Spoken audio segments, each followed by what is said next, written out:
I continue walking, and Genesis 38 takes a sharp turn. Joseph has been carried toward Egypt, but the story pauses and follows Judah.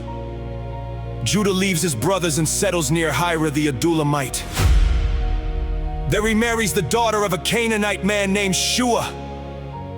They have 3 sons, Onan, Shelah. Years pass, and Judah finds a wife for Her name is Tamar. But is wicked in the sight of the Lord, and he dies. Tamar is left without a husband and without a child. Judah tells Onan to fulfill his family duty and raise up offspring for his dead brother. Onan refuses to fulfill that duty faithfully. What he does is evil in the sight of the Lord, and Onan dies too. Now 2 sons are gone. Judah becomes afraid. He tells Tamar to return to her father's house and live as a widow until Shelah grows up.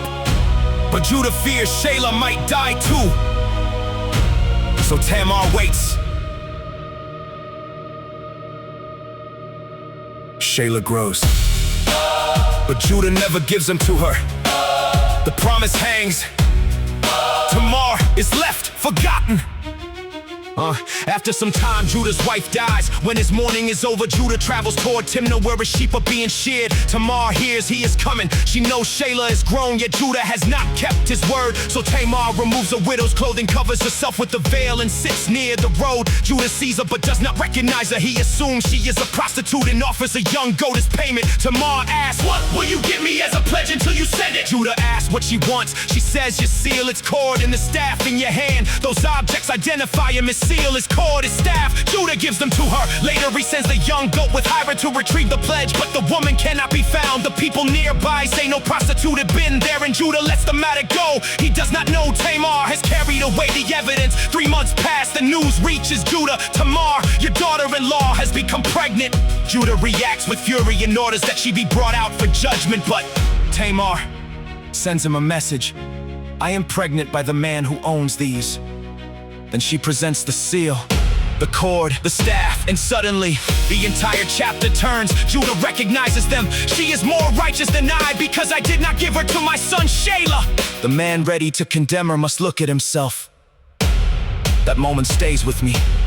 That moment stays with me. Judah saw Tamar's failure before he saw his own. He was ready to judge publicly what he had helped create privately, but the truth was sitting in her hands. Genesis 38 is uncomfortable because scripture does not hide broken families or polish people into perfect heroes. Judah is flawed, Tamar is desperate, promises are broken, fear controls decisions, yet God's story keeps moving. Tamar becomes pregnant with twins. When the time comes to give birth, one baby puts out his hand. The midwife ties a scarlet thread around his wrist, saying this one came out first. But he pulls his hand back, then his brother suddenly comes out before him. The midwife says, "What a breach you have made for yourself!" So he is named Perez. Afterward his brother comes out with the scarlet thread. He is named Zerah.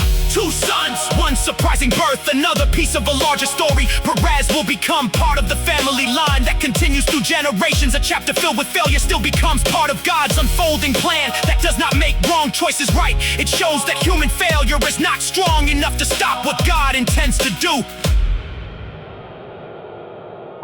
I keep walking through Genesis 38, and I notice something. This chapter is not comfortable. Maybe it is not supposed to be. It forces me to look at broken promises, double standards, fear, judgment, and the moment when truth removes the mask. Judah thought Tamar was the one standing exposed. Then he saw his own belongings, and suddenly, he was the one exposed.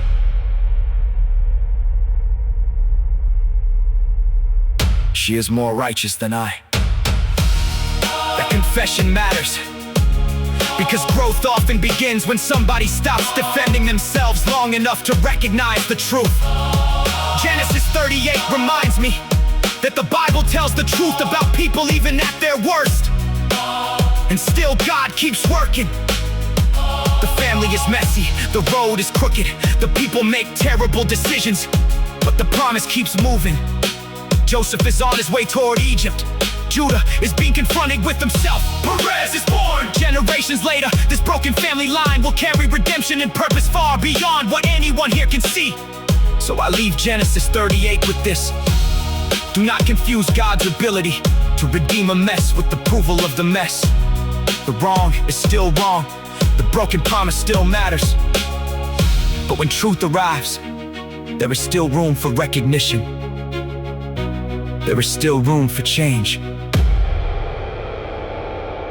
And even when people have made a wreck of the road, God is not finished with the journey. I continue walking.